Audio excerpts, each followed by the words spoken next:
I felt a funeral in my brain, and mourners to and fro kept treading till I felt that sense was breaking through. And when they all were seated, a service like a drum kept beating, till I felt my mind was going numb. And then I heard them lift a box and creak across my soul with those same boots of lead again. Then space began to toll, as if the heavens were a bell and being were an ear, and I and silence some strange race wrecked, solitary here. Just then a plank in reason broke, and I fell down and hit a world at every plunge, and finished knowing then. We know depression through metaphors. Emily Dickinson was able to convey it in language, Goya in an image. Half the purpose of art is to describe such iconic states. As for me, I had always thought myself tough, one of the people who could survive if I'd been sent to a concentration camp. In 1991, I had a series of losses.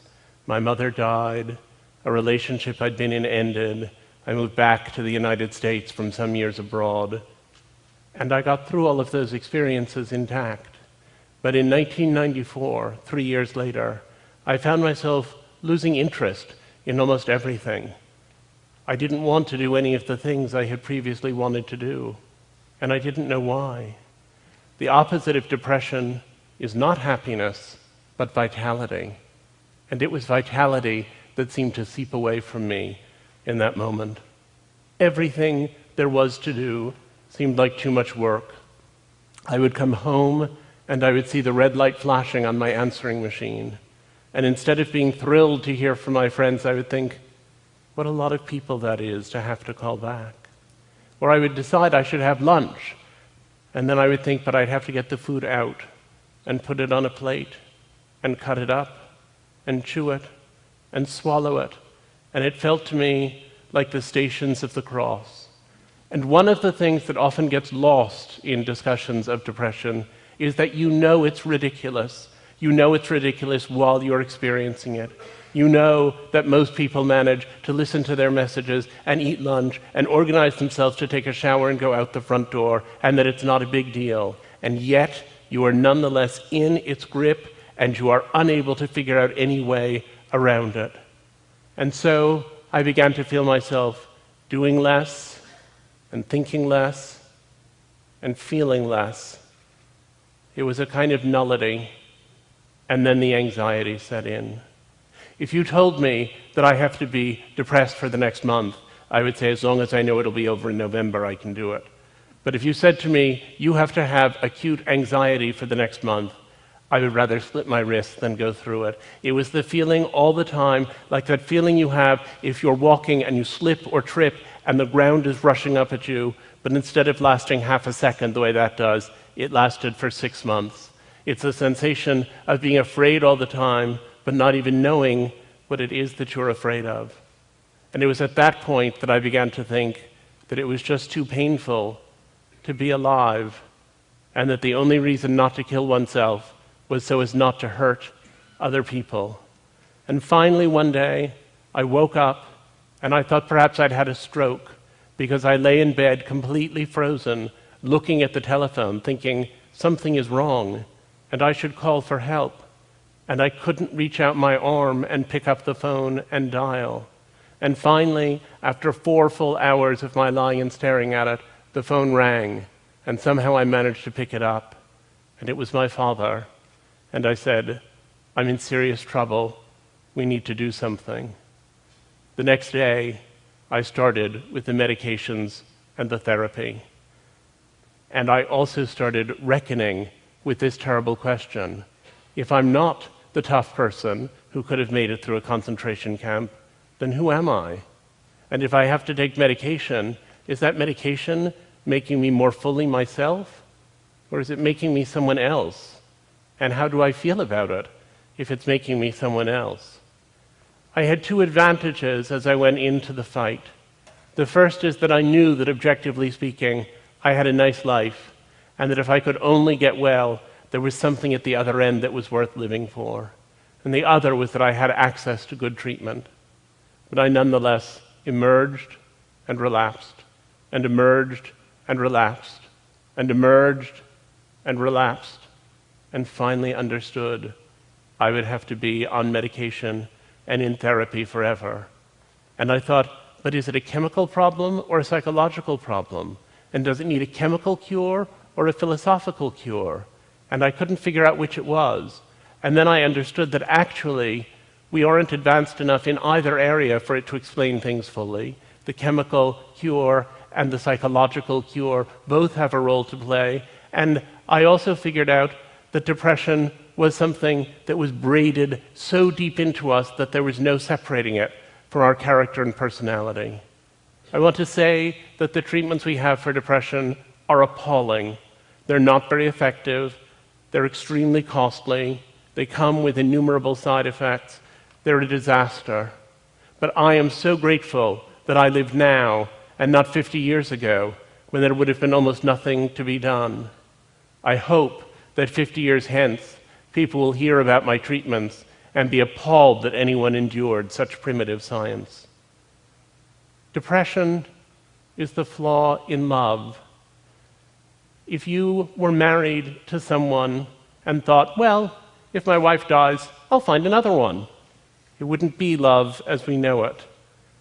There's no such thing as love without the anticipation of loss, and that specter of despair can be the engine of intimacy. There are three things people tend to confuse: depression, grief, and sadness. Grief is explicitly reactive. If you have a loss and you feel incredibly unhappy, and then 6 months later you're still deeply sad but you're functioning a little better, it's probably grief, and it will probably ultimately resolve itself in some measure. If you experience a catastrophic loss and you feel terrible, and 6 months later you can barely function at all, then it's probably a depression that was triggered by the catastrophic circumstances. The trajectory tells us a great deal. People think of depression as being just sadness. It's much, much too much sadness, much too much grief at far too slight a cause. As I set out to understand depression and to interview people who had experienced it, I found that there were people who seemed, on the surface, to have what sounded like relatively mild depression, who were nonetheless utterly disabled by it. And there were other people who had what sounded, as they described it, like terribly severe depression, who nonetheless had good lives in the interstices between their depressive episodes. And I set out to find out what it is that causes some people to be more resilient than other people. What are the mechanisms that allow people to survive? And I went out and I interviewed person after person who was suffering with depression. One of the first people I interviewed described depression as a slower way of being dead. And that was a good thing for me to hear early on, because it reminded me that that slow way of being dead can lead to actual deadness, that this is a serious business. It's the leading disability worldwide, and people die of it every day. One of the people I talked to when I was trying to understand this was a beloved friend who I had known for many years and who had had a psychotic episode in her freshman year of college and then plummeted into a horrific depression. She had bipolar illness, or manic depression as it was then known. And then she did very well for many years on lithium, and then eventually she was taken off her lithium to see how she would do without it. And she had another psychosis, and then plunged into the worst depression that I had ever seen, in which she sat in her parents' apartment, more or less catatonic, essentially without moving, day after day after day. And when I interviewed her about that experience some years later, she's a poet and psychotherapist named Maggie Robbins. When I interviewed her, she said, I was singing, "Where Have All the Flowers Gone?" over and over to occupy my mind. I was singing to blot out the things my mind was saying, which were, you are nothing. You are nobody. You don't even deserve to live. And that was when I really started thinking about killing myself. You don't think in depression that you've put on a gray veil and are seeing the world through the haze of a bad mood. You think that the veil has been taken away, the veil of happiness, and that now you're seeing truly. It's easier to help schizophrenics who perceive that there's something foreign inside of them that needs to be exorcised, but it's difficult with depressives because we believe we are seeing the truth. But the truth lies. I became obsessed with that sentence, but the truth lies. And I discovered as I talked to depressive people that they have many delusional perceptions. People will say, no one loves me. And you say, I love you. Your wife loves you. Your mother loves you. You can answer that one pretty readily, at least for most people. But people who are depressed will also say, no matter what we do, we're all just going to die in the end. Or they'll say, there can be no true communion between two human beings. Each of us is trapped in his own body. To which you have to say, that's true, but I think we should focus right now on what to have for breakfast. A lot of the time, what they are expressing is not illness, but insight. And one comes to think what's really extraordinary is that most of us know about those existential questions, and they don't distract us very much. There was a study I particularly liked in which a group of depressed and a group of non-depressed people were asked to play a video game for an hour. And at the end of the hour, they were asked how many little monsters they thought they had killed. The depressive group was usually accurate to within about 10%. And the non-depressed people guessed between 15 and 20 times as many little monsters as they had actually killed. A lot of people said when I chose to write about my depression that it must be very difficult to be out of that closet, to have people know. They said, do people talk to you differently? And I said, yes, people talk to me differently. They talk to me differently insofar as they start telling me about their experience or their sister's experience or their friend's experience. Things are different because now I know that depression is the family secret that everyone has.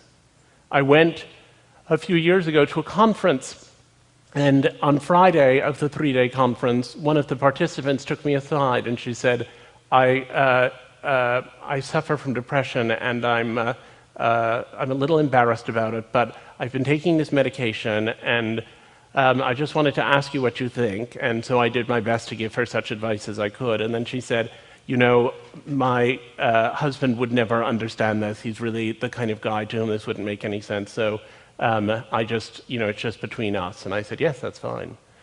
On Sunday at the same conference, her husband took me aside. And he said, my wife wouldn't think that I was really much of a guy if she knew this, but I've been dealing with this depression and I'm taking some medication and I wondered what you think. They were hiding the same medication in 2 different places in the same bedroom. And I said that I thought communication within the marriage might be triggering some of their problems.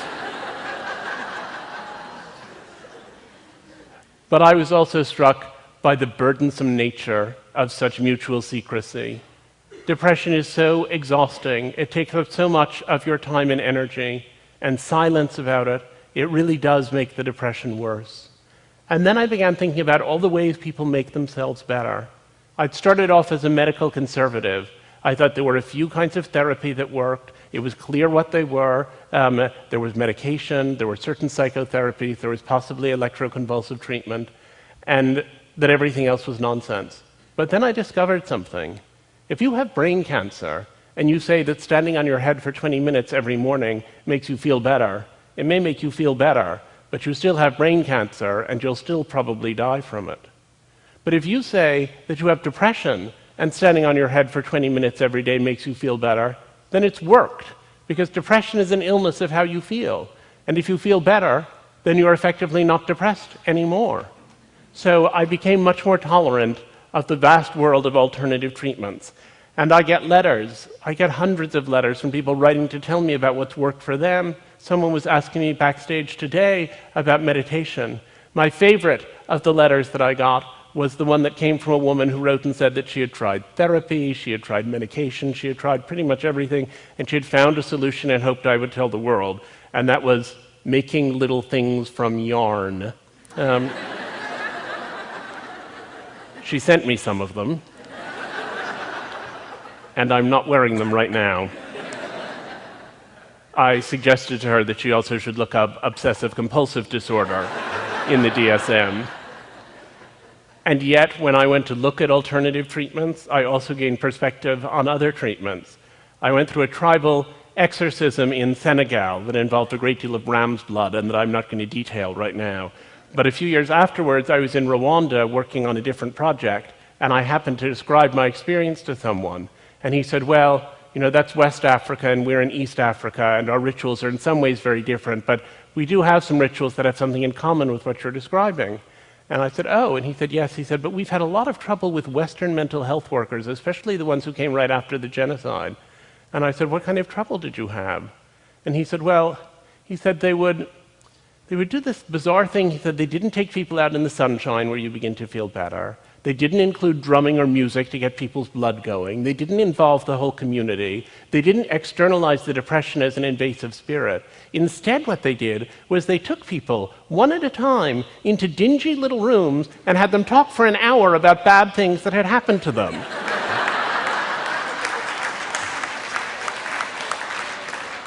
He said, we had to ask them to leave the country. Now, at the other end of alternative treatments, let me tell you about Frank Russakoff. Frank Russakoff had the worst depression, perhaps, that I've ever seen in a man. He was constantly depressed. He was, when I met him, at a point at which every month he would have electroshock treatment.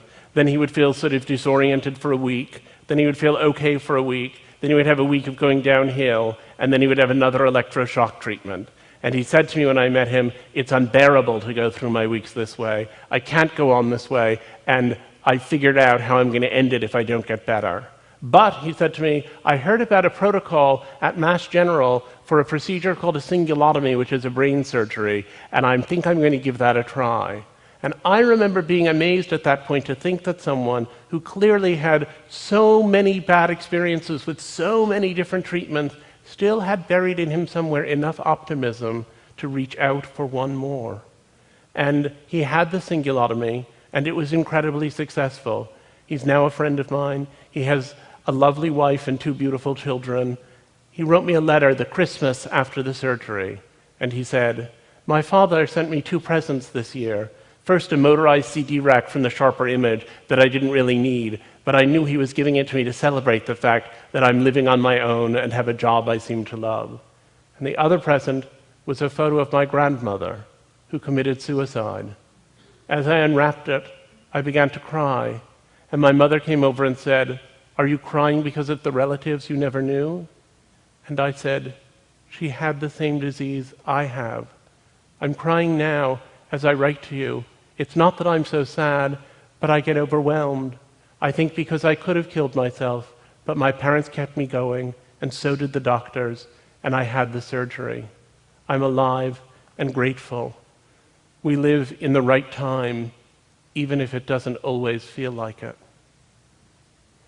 I was struck by the fact that depression is broadly perceived to be a modern Western middle-class thing, and I went to look at how it operated in a variety of other contexts. And one of the things I was most interested in was depression among the indigent. And so I went out to try to look at what was being done for poor people with depression. And what I discovered is that poor people are mostly not being treated for depression. Depression is the result of a genetic vulnerability, which is presumably evenly distributed in the population, and triggering circumstances, which are likely to be more severe for people who are impoverished. And yet, it turns out that if you have a really lovely life but feel miserable all the time, you think, why do I feel like this? I must have depression. And you set out to find treatment for it. But if you have a perfectly awful life and you feel miserable all the time, the way you feel is commensurate with your life. And it doesn't occur to you to think, maybe this is treatable.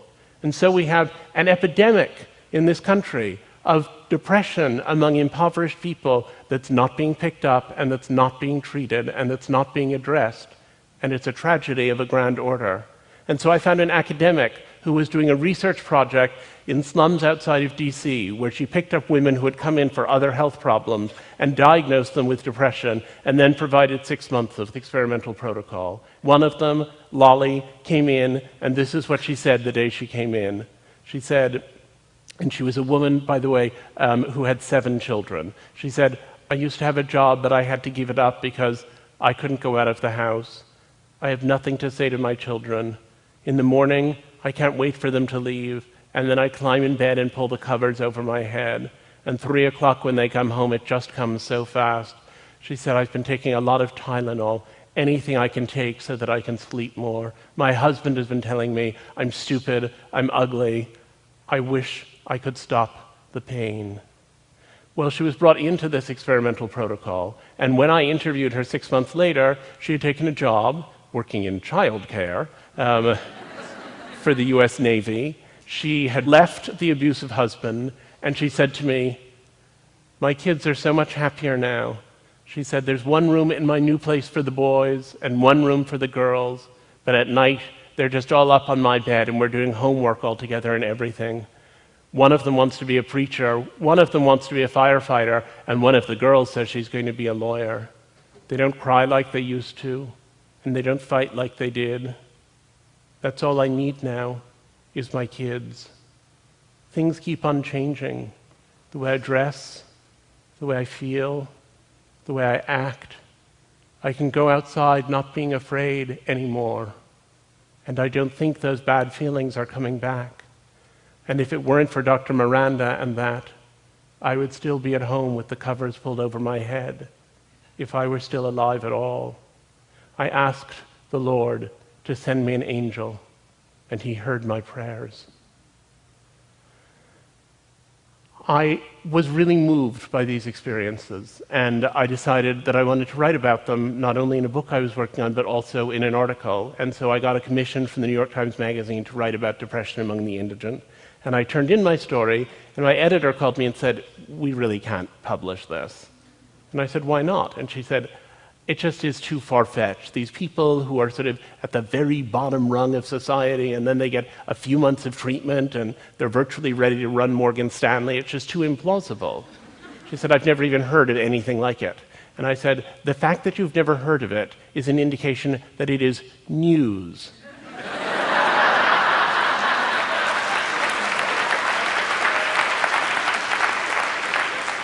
And you are a news magazine.